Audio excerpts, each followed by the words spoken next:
Hello, and welcome to GBH Amplifies. I am your host, Tracy Chang. I'm the chef owner of Paga Restaurant in Cambridge, Massachusetts. I'm thrilled to join the GBH team and to bring these lively community conversations to the GBH studio here at the Boston Public Library. To kick things off, I'm honored to welcome my guest, Jana Dambrogio. Jana? Hi. Woo.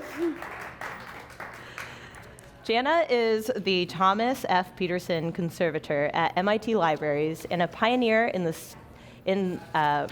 study of letterlocking. She's spent her career uncovering the ways people throughout history secured their private thoughts through intricate folds and seals.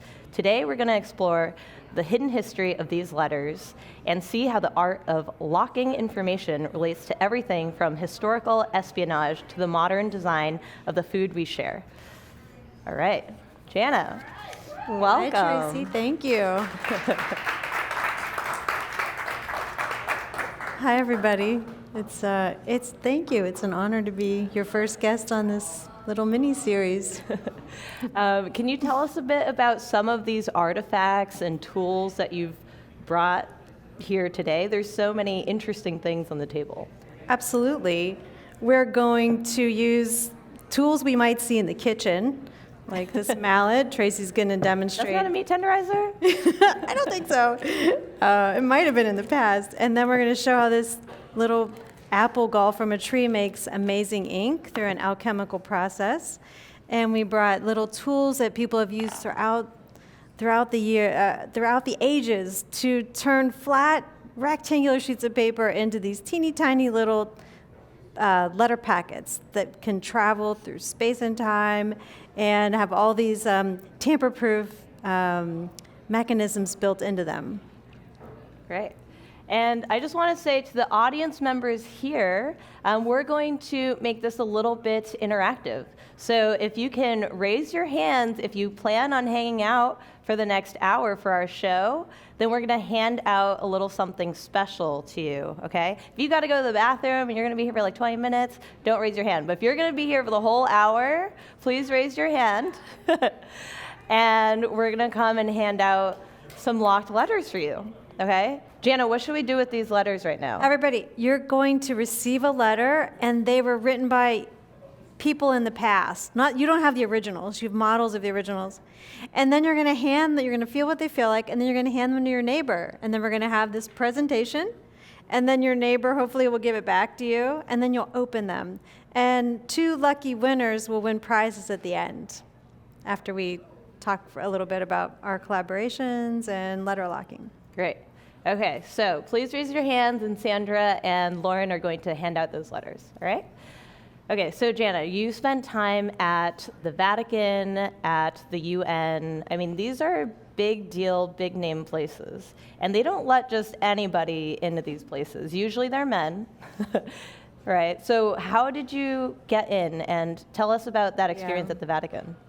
I was the first woman from outside the Vatican allowed to work in the conservation lab at the Vatican Apostolic Archive. And so I was brought in for a year on a Samuel H. Kress Foundation fellowship to study one of their collections. And it was half of a soccer football field of documents and books, if you kind of line them all up. And my job was to study them and look to see how to repair or not repair them. And locked letters was some of the first things I came across because they have little slits. They look like they're damaged, but I can see the creases, and I could see how a flat sheet of paper turns into a little letter packet by all the little marks left on this sheet of paper.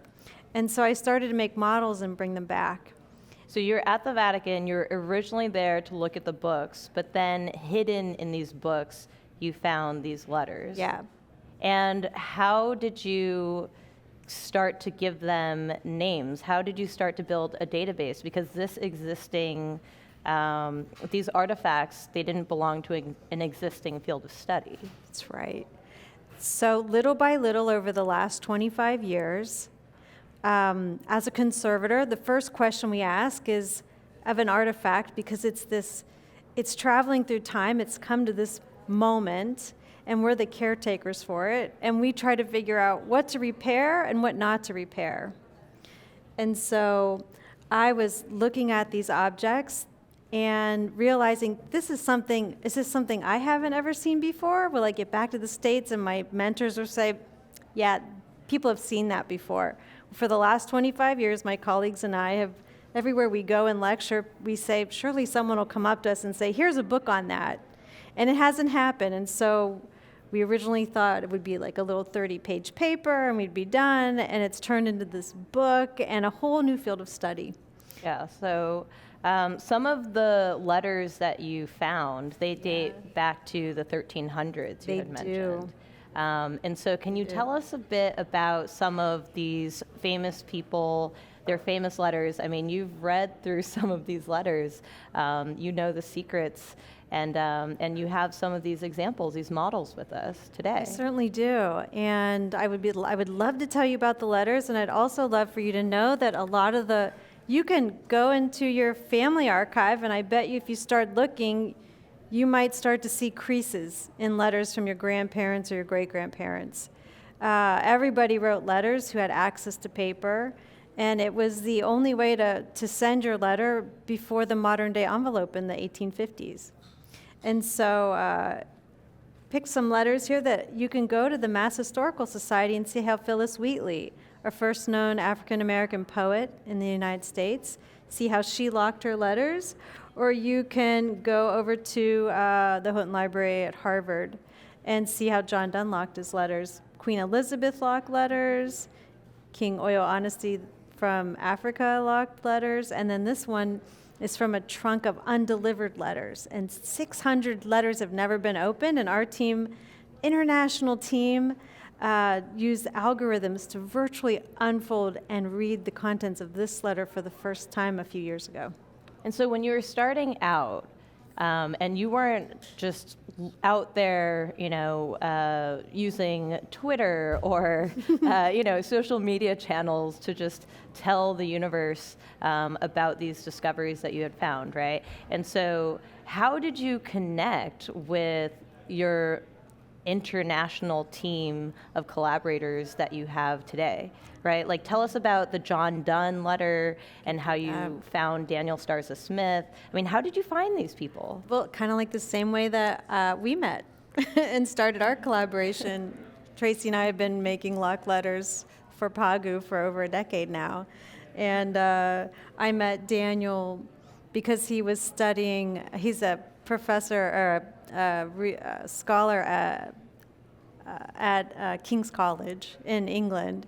And we met over a decade ago. And he was looking at the way people sign the paper and where they put their signatures and where does the sealing wax go. And I was looking at the creases and looking at security. How did people protect what they wrote? Like our passwords on emails and two-step authentication on bank accounts. And I could see that like in paper. And so I met Daniel through the John Donne letters. And he could read the words. The Old English I can't read. And I could read the creases. And so the Old English, like Shakespearean, exactly, around that same period. And so it was pretty interesting because once Daniel could see what I could see, once he could see the creases, then he said, Jana, we're onto something. This is the most important discovery of John Donne Research in 500 years. And I said, oh, well, what happened 500 years ago? And he said, well, Jana, he wrote the letter. So it was really, at that moment, I realized this isn't not only a really fun thing that enthusiasts can do, and it's not just a tool for conservators to be like, what do I repair and what not? Where do I spend my time somewhere else? It's also a tool for scholars to go back and look at the letters they study and look at form and content and see how they're connected. Mm-hmm. And so then we learned about the trunk of undelivered letters and had to build a team because there were 600 letters that had never been opened. And as a conservator, I don't want to create damage on something. Mm-hmm. And, once you open a letter, Tracy, you can't unopen it. Right. And so we needed to pull together people you don't normally see on a humanities team, which is X-ray specialist for teeth, and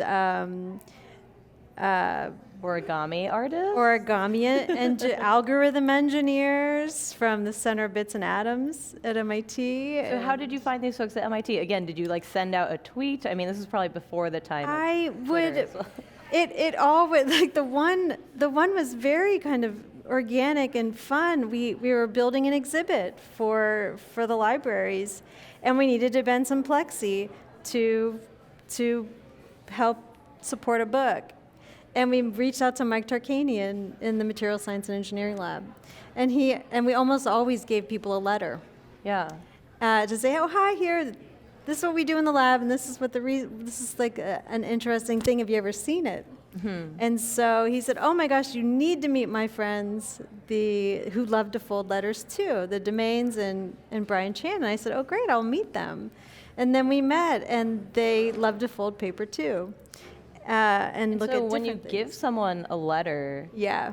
that is something so personal and so exciting. Yeah. And of course, the replicas that you're giving them, immediately they're able to interact and take action and open this letter. Right? We had a conversation early on when I was trying to open a restaurant. Yeah. And you were writing about letter locking and categorizing and collecting all of this data. And what we shared in common was that I could, try to communicate my messaging through food. And if you give someone food, they kind of have to eat it right there. Yeah. Right? Yeah. And when you give someone a letter, they kind of have to open it. Kind of have to open Except it. audience, they still have to wait a little bit. You have to wait just a few more minutes. But what I found fascinating, because you introduced me to these other friends at MIT, was that they were also coming from departments that would otherwise seem very different. Like Mike Tarkanian is usually in the basement in the forge. Right. Right? And he's usually melting brass. Right. And you gave him a letter, and then you guys collaborated, and what other materials did you work with? Not just because he's used to working with metal.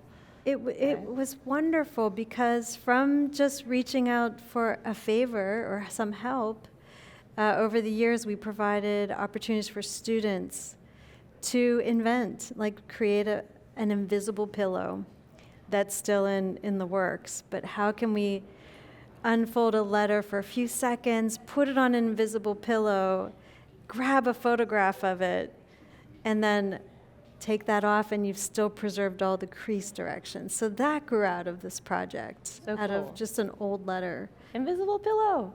Invisible pillow. And then you mentioned Neil from the Bits and Atoms. Right. From a different building. Completely right? Like different you would have building. never bumped into this guy. Is he in Never. the CSAIL building at MIT? He's over in the Media Center. Oh, okay, Media Lab, right. The Media Lab. Again, different building, Yeah, not just in the said, library. why don't you come over and talk to our team at lunch and let us know about your project. Yeah, so you gave him a letter. Yeah. He thought it was so cool. Yeah. And then what does his students do with it? He shopped around some projects to students who are coming through, Holly and Amanda, and they could pick from a bunch of different projects. And in the end, I said, why did you pick the letters project? And they said, because it's not just conceptual, like it's a physical thing, and it's going to help humanity. It's going to help really make a difference for historic letters. And so through a tiny letter written by anyone, a man no one's ever heard of, Jacques Sénac, we have these huge advances in technology that can be used to study parachute folding or other types of folding that are so critical to our... Parachute folding. And when you mentioned the Domains, Right. they are the origami specialists along with Brian Chan. Right. And I remember someone telling me, oh, these guys are super famous at MIT. They figured out how to origami fold airbags, right? Like parachutes, airbags, they need to open. Right? Properly. It's like pilots, they need to land the plane. Right. And so they have a background in designing very precise folds such that, airbags and parachutes can open. But they also took an interest to letter locking. They took an interest to letter locking which was wonderful, and I didn't quite know who they were, and was looking for male men to play, because our colleague Nadine Ackerman wanted us to make videos. She commissioned us to make videos of female spies from the 17th century, and we needed the secretaries, and they were male. And so we needed men who could fold paper. And so I was like, well, I met those guys. Maybe they'll come over and fold for us. And so... And they also got dressed up for the video. They got dressed up for the video. Like cosplay meets. Yeah, we letterlocking. Yeah. It was wonderful. And so from that, Marty was like, let's keep our eyes open for a project that we could collaborate on. And then the brand trunk literally fell in my lap. I just received an email from Nadine saying, what if I told you there were unopened letters from 400 years ago that are letterlocked? What would you do? And I said, I would be on the project if we don't physically open them. Yeah. And so how did you guys not open, but then still kind of open the letters with modern technology? With modern technology. Wasn't this in the New York Times or the Wall Street Journal? It was. Someone blew it up. People really fell in love with the project. They fell in love with all aspects of it. And especially originally, The Guardian had launched an article in the BBC History, had written about this trunk we discovered, and that we had hoped to virtually unfold it. And the trunk, owned by a husband and wife team. And they kept the letters, because back then you paid for the letters later. And so I'd go to the door, like a postmaster would come to the door and say, Tracy, you want this letter from Jana? And you'd say, no, I don't want it. And then someone right on the back doesn't want it. Or, oh no, return to sender. Yeah, maybe you moved, and they would just write moved, died. And they kept the letters because somebody could claim them and pay for them. So they called that their piggy bank. So this piggy bank stayed around. And then there were 2,600 letters, and a few years ago, maybe a couple decades ago, somebody, it's a long story, you can tell. Let me stop there, and it'll be to be continued. Yeah. Okay, so earlier you also mentioned your friend Nadine. I did. Can you tell me about Nadine Ackerman and how some of these things on the table have to do with Nadine? Absolutely. Nadine was a friend of Daniel's, but I didn't know it. But they had both independently reached out to me because I had started making instructional videos, but I wasn't putting them on YouTube yet. And she said, how are you looking at these flat sheets of paper? What is this letter doing? And I said, oh, it's doing this. And I said, I'll make you a video. And then she said, oh, I'm studying all these female spies, and how are they making ink? I'm really looking into their invisible ink writing, and I have all these invisible ink recipes. And I said, well, we'll take commissions, and we have students here that have chemistry backgrounds, and we'll figure out using everyday things that would have been laying around back then. We won't use a blender to make artichoke ink, but they were like making invisible ink out of food products. Artichoke? Yeah. And so I'm sure you probably don't remember. I probably reached out to you back then and was like, what kind of artichokes would have been in the Netherlands in the 1700s, And so we made all these inks and made the instructional videos, and it was just a delight. And so Nadine has gone on to study black chambers, which is where people did this breaking into the letter and then resealing it back up or making counterfeits so nobody knows that the spy masters, like CIA people and FBI people of Queen Elizabeth's time, how they got in and read intercepted letters and read them without people knowing that they were snooped on. And so Nadine and I have collaborated ever since on these projects. Yeah. We also did something with invisible ink. Do you remember? Inspired by Nadine's project, yes, we did. So when I was trying to open my restaurant, and I had all kinds of folks, remember? I had all kinds of folks that I had to try to convince that I could cook and I could, I don't know, make the magic restaurant. happen. Yeah. I don't know how they ended up believing us, but what I thought was so cool about that project, so what we did was with the invisible ink, do we use lemon juice for that one? We used... Or do we use artichoke? We probably used the artichoke ink because it had to do with food, and Yeah. it was more connected, to the history. I'm sure people used lemon juice in the past. We didn't have a recipe from a spy. So we Yeah. probably went history. We probably stuck with history, and you used artichoke ink. Right. Yeah. So because I didn't have a restaurant yet, I didn't have a restaurant space to actually host Yeah. people, but we invited a bunch of folks to John Bush's house. We did. Right, mathematician at MIT, just happens to be a friend and have a cool place to host Pinchos parties. And then we wrote with the invisible ink that you made, Yeah. and we handed out locked letters at the beginning, We did. and people had to unlock those letters with their buddies, and then they kind of looked at this and was like, what, is this a joke, right? And then we had water and fire. Right? Do you remember those? We did. Well, we water needed, and fire. We did. Because it was John's house, so we could play with fire. We could play Right, with like- fire. Usually in libraries, you have to use, you have to use these little sealing wax dispensers. Yeah, so we had Yeah. water and fire, and they had to take their papers and go and do a water or a fire reveal to understand what message They was had. on their locked letter. And that was before we started even eating anything, right? Because I'm trying to convince them that, hey, you guys should let me open a restaurant. And they're like, where's Exactly. the food? You're a chef, where's the food? I was like, hold the phone. We have to do a letter locking activity Right. first. And what you're going to see really soon for the people in the audience is that, and maybe you can let us know after we're done talking, how did it feel to have that letter in your hand? In that, in the tens of thousands of letters we've given away over the last 25 years, once you have the letter in your hand, it kind of brings you to the present. You're not thinking of your grocery list. You're not thinking of, oh, how am I going to get the car out, from the snow. All of a sudden you're like, I don't want to break it. How do I open it? And after 25 years of giving these away, it's still people say the same thing. How do I open that? And so what the letters did for that event, I believe, is bring people to that moment as if they already hadn't been there with the aromas of Tracy's cooking that we were going to enjoy.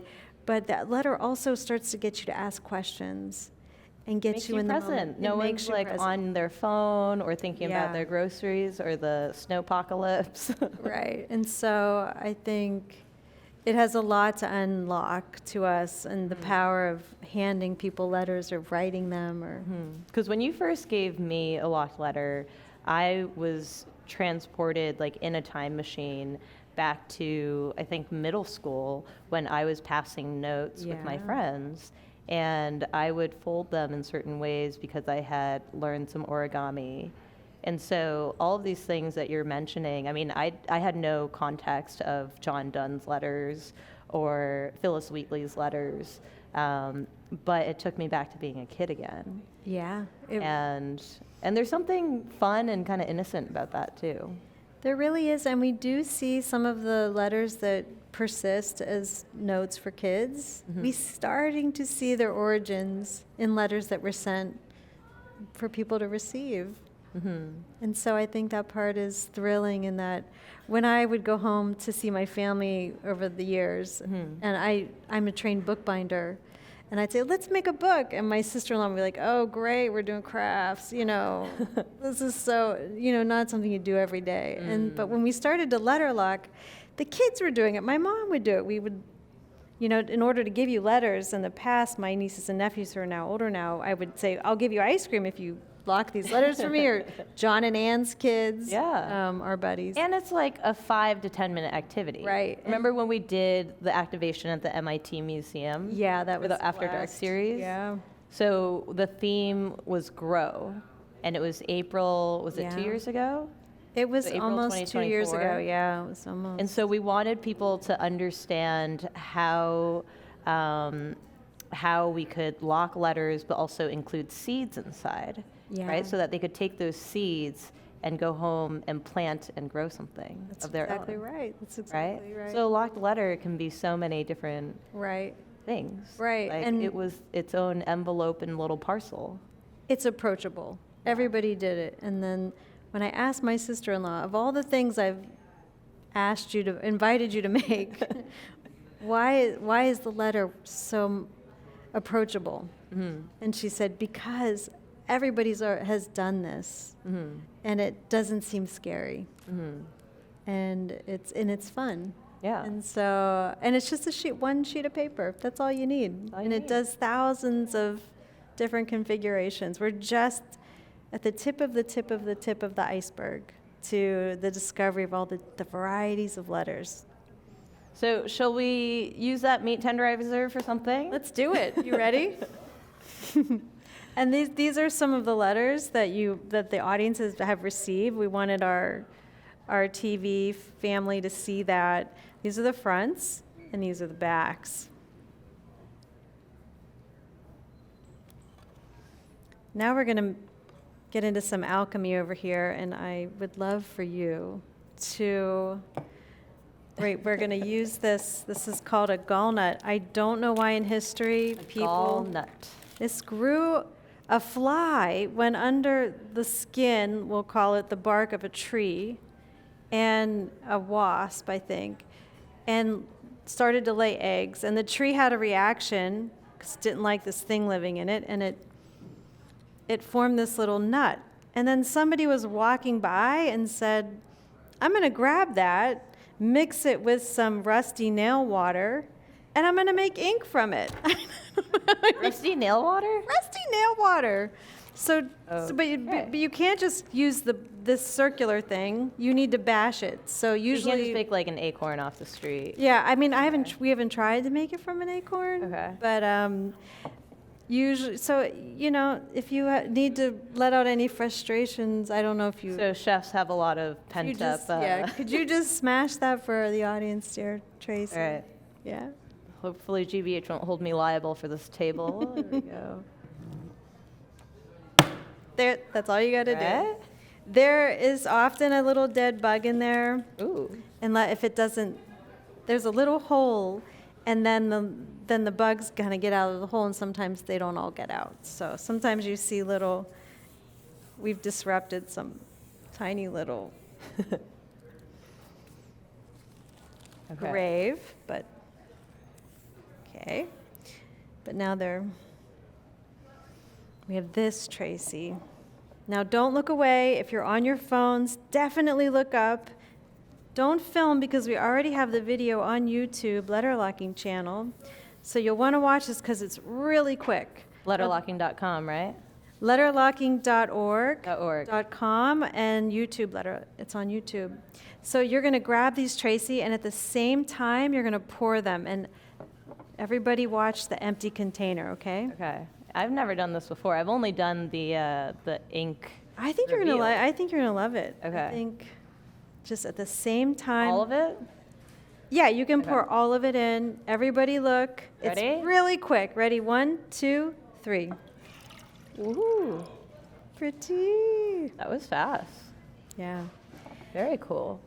Now, and here you go. You can write with a quill. You just have a feather in your pocket. I just happen to have a quill here. And these are all gifts from artists that I've met along the way. This is a calligrapher who hand-shaped this quill for me and the tip. So this is called gum Arabic, and it's also, I don't know if do you use gum Arabic in cooking? In cooking. People use it in ice cream making. Okay, well, now I know where I can get some gum Arabic. Yeah. I think it's like toothpaste. It's a stabilizer. It's like makes helps things a little gel. thicker. Yeah. So There what you that's go. going to happen is this is very liquidy. Okay.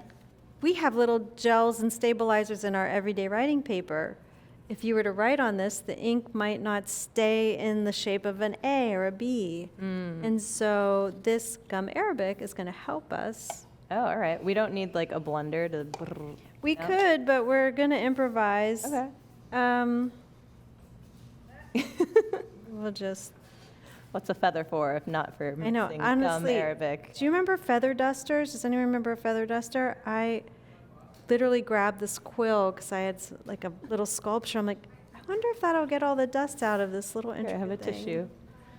A clean tissue. All right, thank you. All right, so we'll just... All right. And I actually have not done this with you before, so I'm excited. Really? All these years? Yeah. I guess I'm excited to see we're what always happens. locking granotes. Our little, you have to go to Tracy's for Valentine's Day because every year she gives out little locked letters.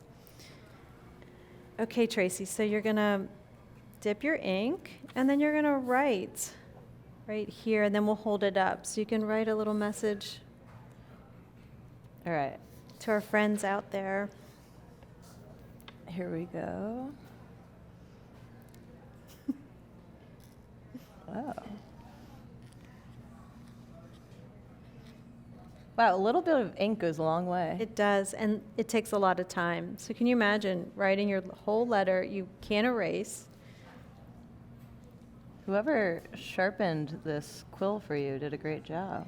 And it's lasted a really long time. Letter locking. Here we go. You have really pretty penmanship, Tracy. I should write more often. I think there's a study out there that says that people who write letters Don't get dementia. they don't get dementia. Is that? I don't know if it's fact or fiction. I saw it on social media. I would love to have that study. If anyone knows, you could send it to us at letterlocking@gmail.com.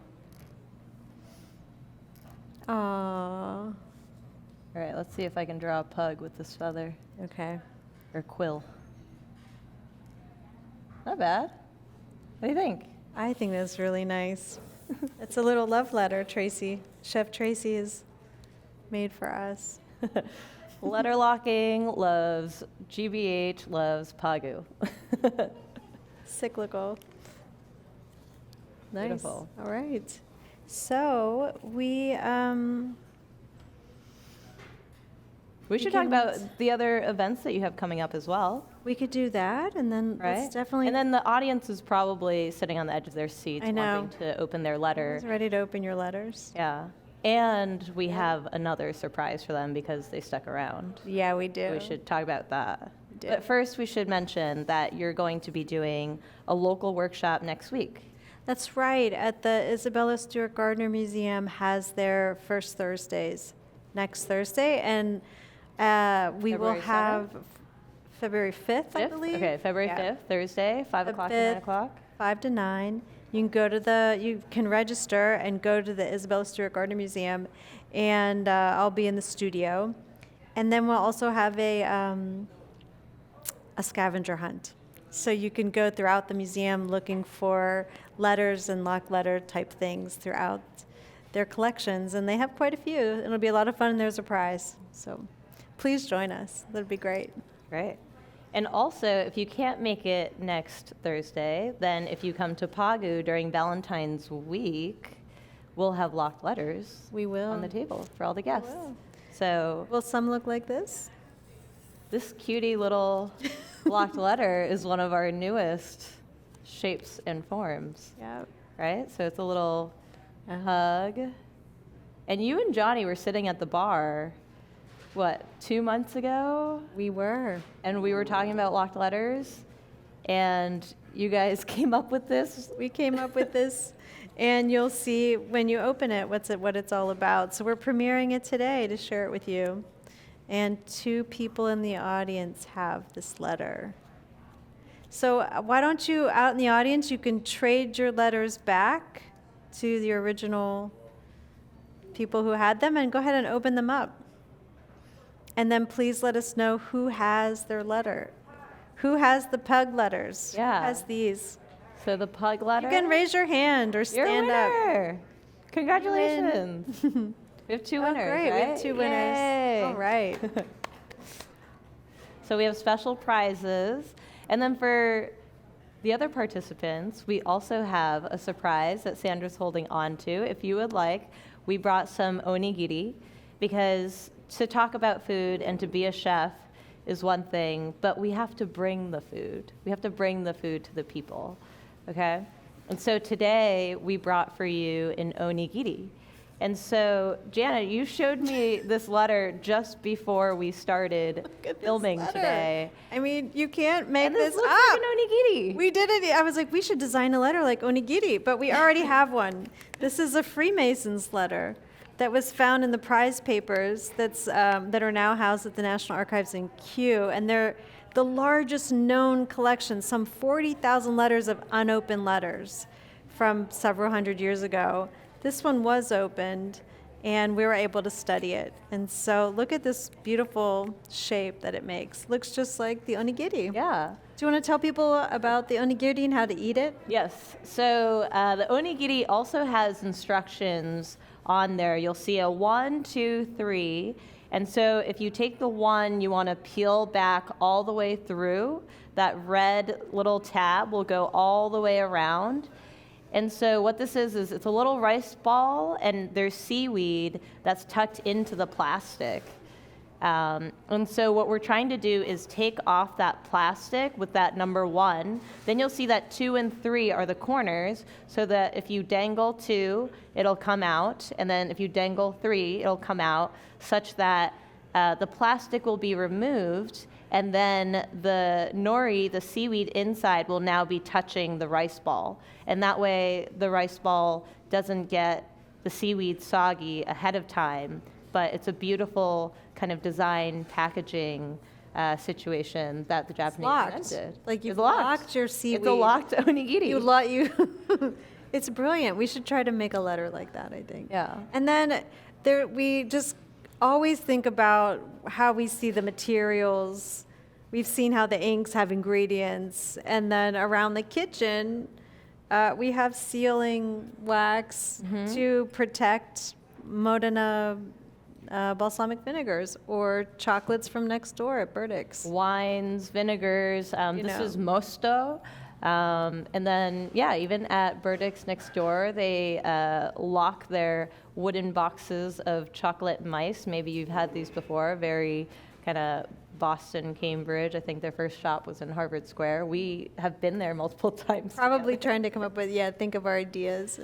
But, you're traveling, I guess you are traveling back in time because you know so much about these materials, right? You even brought some purple wax here. And wax sealing was one of the common ways for folks to seal their letters. But back then, those waxes were made of different kinds of materials, right? They were, and they were all handmade. And so at different times, we have different people join the Unlocking History Research Group. And Brian Beidler had joined the team. Yeah. And he immediately fell in love with wax. So he figured out how to make historic sealing wax and came and taught us all how to make it. And then I was working in England, I was going on a house tour with a curator I knew at Hatfield House. And there was a guy named Jorge. And he, on the first Saturday of every month, they dress up and they cook chickens the way that Henry VIII would have cooked. There are people walking through the gardens in 15th century garb, and this guy, Jorge, was locking letters in the kitchen. But he was using all the historic things in paper, but he didn't know how to do the folding. And so he has been learning from the channel how to lock letters from that historic period. And he has why do I mention him is because he then sent me this quick and easy wax to make that aren't wafers like Eucharistic wafers some people might receive on communion, or a sealing wax stick that you need fire to melt. But there's this quick and easy way to make some sealing wax if you need it. So a quick recipe. Yeah, so those are all really interesting. I also lock letters in the kitchen. Do you? Well, I'm in the kitchen so often. I do most things. Oh my gosh, you do. That's true. I mean, I believe it. Yeah. I believe it. I mean, a handful of these were locked yesterday at Pagu. Yeah. Thank goodness. So, I don't know if they were in the kitchen or the dining room, but they were at Pagu. And so, I mean, we've locked letters at the Globe Theatre in England to be Shakespeare's props with Daniel. I guess you can lock anywhere, really. Well, and you've seen locked letters in pop culture these days. I mean, I'm the worst to know, but I think Maddie earlier was mentioning. Did I tell you I was on the plane? I was flying back, and I was watching, and I was like, oh, the new Mission Impossible. Let me check it out. Tom Cruise locking letters. And not that that's too shabby, but Angela Bassett. Oh, dang. I don't want to give it away. I don't want to give it away if nobody's seen it, but when you get to that part, she is legitimately locking letters, and then because she has to, I'm not going to be a spoiler alert, but we will be locking a letter on and showing people how to do that lock on the. Stay tuned on our YouTube channel to see So it. Hollywood needs to get your number. Hollywood is locking letters. I mean, it saves the world. Well, Maddie had said the other Nicolas Cage movie, right? Was it National Archive? Oh yeah, National Treasure. National Treasure, okay. The blonde-headed lady plays a conservator. That's what I do. She plays Jana Dambrogio. She plays Jana Dambrogio. And I used to work at the National Archives. Perfect. Yeah, they are using invisible ink. Like they're trying to figure out if the founding fathers or founding humans wrote on the back of the Declaration of Independence. Amazing. So that is a spoiler alert. But So hopefully our discussion today and also our gift to everyone today with these locked letters can inspire them and also enable them to go home or come to your workshops or look on the YouTube videos. Yeah. There's so many instructions and so many ways for people to hands-on get involved and do this and pass it on. it's others. true. It's true. We really have created a lot of freely accessible resources. And you can watch soon our latest collab with you, Trace, on the Awesome. Letterlocking YouTube channel. So special. Thank you for sharing all of that. This was a lot of fun. Oh, yeah, let's lock the letter. We have time. So I'm going to show you the one that started this whole thing. This guy named Tommaso di Levrieri. He was writing to some different priests in a monastery in Venice, Vicenza area. And he was complaining about some no payment or no chicken, something. I need someone to read the letters because it's in a dialect that I can't read it anyways, but it's an older dialect from the 1590s. And he locks letters in more than one way. And this is the one that has the higher security. So he takes rectangle sheets of paper and he makes a decision to lock them in 3 different ways, and I don't understand why. And this one has more steps and it has more security. That isn't always the case, but you cut this off. It's called in our language, it's called a lock SU, same substrate, paper substrate, and it's unattached. And then the letter's folded in half, short edge to short edge, and then unfolded. And then the bottom edge folds up to the center. And then the top edge folds down to that center crease. And then reuse that center fold again. Press. So it kind of looks like a heart. And then the letters folded short edge to short edge. And this is the shape of the letter packet. But then he makes it like a little hot dog bun, a little U shape, and he either stabs it with a penknife and puckers the slit so that the paper. Yeah. Have you made this one yet? Yeah, we did this one. Okay. And then it Cool. picks back up his lock, which is called a nizza, which means Nice in Italian, like Nice, France. But it also means a lock. And then this part comes through. You see that? And then you can do all sorts of things to it. Mr. Levrieri would do that. So it's mechanical, like it would be hard to tug it through. But then he takes a gooey wax, hot. He doesn't use this, but we are in a library. I don't want to be that conservator. My brothers would make fun of me forever. They burned down the library. And then this folds over on top, and while that's happening, the hot sealing wax kind of goes into the little slit there, so that if someone did try to break into it and open it, there'd be several hurdles to try to get around. And so this is already sealed. You don't even have to write on it. And the sealing wax acts as like it is the adhesive. But then you can use like a second. Because sometimes folks think that wax is a bit like ornamental or kind of showing off your brand, or your name, or your stamp. But in this case, there's double wax, and it's being used as a security measure. So this was wet. This was runny. So you see how it's not like perfect circle here. And then you want to do this, Trace? Oh, okay. And then Brian Byler is also a tool maker. And so he engraved a tool that says "Locked with Love." And he put my initials on it, so you can go ahead and use that. Great. And then leave it.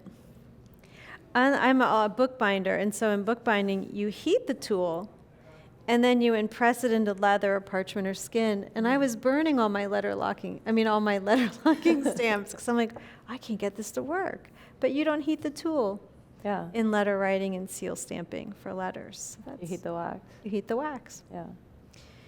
And so then we just push to the side. So you can go ahead and just tip that over, Tracy. And why do we do that? Because if you go straight up and it's not dry yet, it'll get stuck in all the little interstices, and then you clean it. And then that makes this beautiful little seal. Can we turn it the right way? This is Locked in Love. Yay. Yep. Now, Tracy, do you want to open it on so people can see that you have to destroy it to get inside? You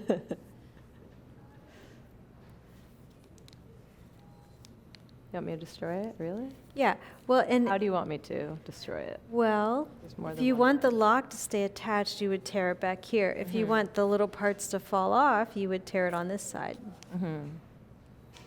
I like the wax, so I'm going to... And like next time you go to museums, you look in paintings, we often see locked letters. They're unfolded because artists like to paint the creases. And we've seen some really cool, some of these cool, we call them manipulations, captured right there in paintings that are hundreds of years old that give us clues. There we go. I tried to keep it as intact as possible. Really nice. It's like we planned it. That looks so nice. All right, so that's high security letter. And when I went to study at the British Library, when I arrived home from the Vatican after 9/11, my mom and family were like, okay, what did you study there? Are you going to get a job now? And I said, I've been studying these 4mm slits in paper and these creases. And my mom's like, was it famous people? And I said, no, not particularly. And my brother was like, you're never going to get a job.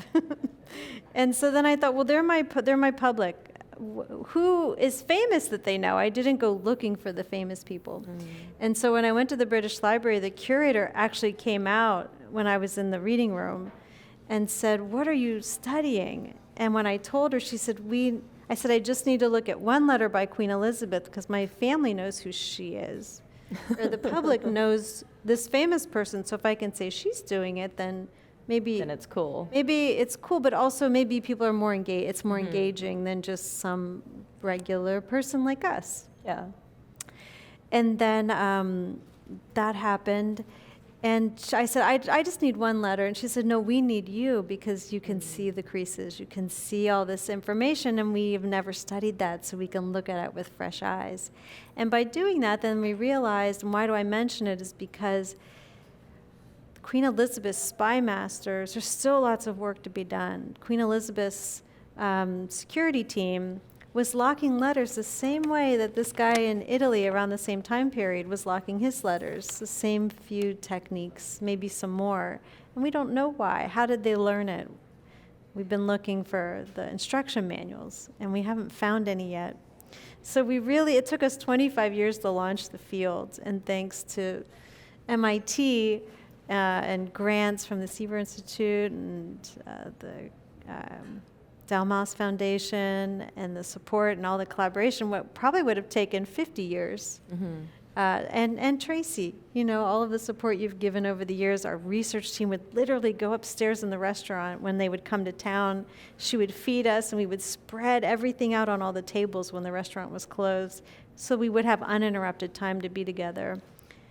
And all of that has helped us kind of really launch the field. And it's taken 25 years to do that. And by being at MIT, it probably, if we weren't there, it even accelerated it even more and enriched it and gave it a lot of richness and accessibility and openness, publishing openly, and community. So thank you for Chef Tracy for always giving community in the area and encouraging us all to come to your space. Thank you, Jana. Yeah. So thank you. You paid attention to the details, and it's so important that we can recover something that might have otherwise been lost for how much longer, who knows. Yeah. So thank you, Jana Dambrogio.